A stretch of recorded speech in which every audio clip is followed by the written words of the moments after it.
Welcome everybody. Great Boomer here and Darth Bolas. We're going to be doing some team stream trying to get to Diamond, and later on today we're going to be doing a constructed league, traditional constructed league that's with the sideboard. Crazy, I know. Not a best of one. I kind of want to talk about that really quick, actually. I think Magic is going to make their standard is going to be best of one. You think so? 100%. 100% think they're going to be best of one. Why?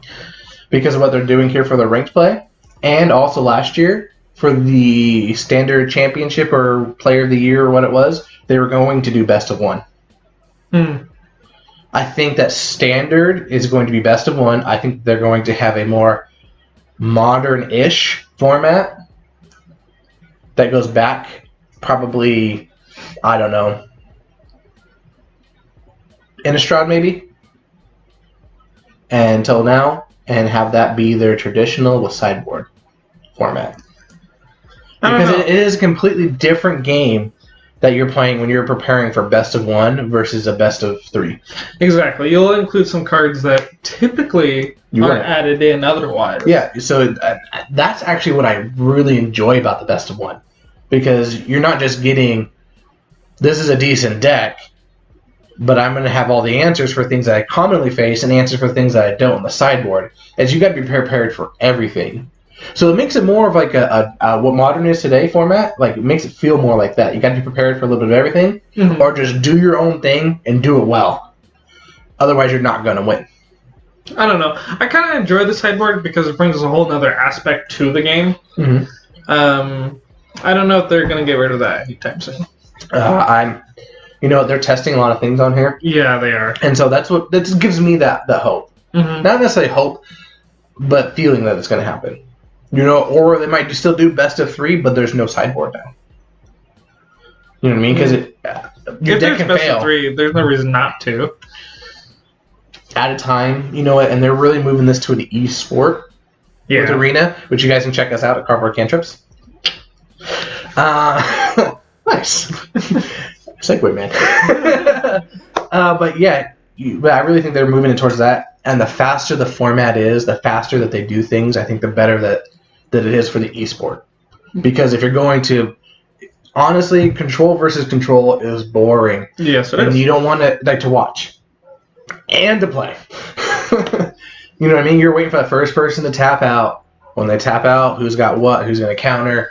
And that first game can last 40 minutes. And now they only have, in traditional formats, only have 10 minutes to finish games 2 and 3. Yep. Which is not going to happen. Been there. Why not make it a best of one format? So even if you have that control versus control, whoever gets that first game is going to win that. Because generally who gets that first game is going to win that anyways. In that sense. Yeah, and I know what you're talking about there. I think it was a statistic out there saying that the one who wins the game one is the one who will generally win the match. But I've had a couple of upsets, or sometimes like control needs an answer to other control while they main board aggro stuff, like adding Deafening Clarions. I really think that best of three is fitted more towards control decks because you have more answers for things in there. And when we sideboard stuff, what do we side against? When we do our aggro decks, we side against control. Right? Because aggro versus aggro, we think we can take them. Right. Like we had it's a race on that. Our PPTQs that we tested for our Rakdos Burn deck. We felt that we could beat them on a red deck consistently. Yep. Because of our incremental life gain compared, because we have just about the same amount of burn, we had just a hint of life gain. You know what I mean? And that put us ahead. However, we would falter when it would come to life gain decks, which suck for burn anyways. I mean, that's just the thing. In general. But control.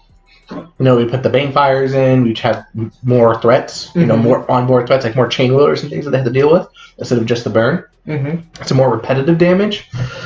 But I think that really is going to be just for that format, just for control. And I think Wizards is going to try to be moving away. If you look at the blue-white set from Allegiances of Ravnica, Allegiance Ravnica, yeah, whatever it is, there is by far more aggro blue-white than you would have ever expected. Yeah, and I don't know. I kind of like that, though. I love it. I think they're moving towards more aggro, faster type play. And if you look at the Planeswalkers, I think Teferi and Karn are the last two of a dying breed of Planeswalkers.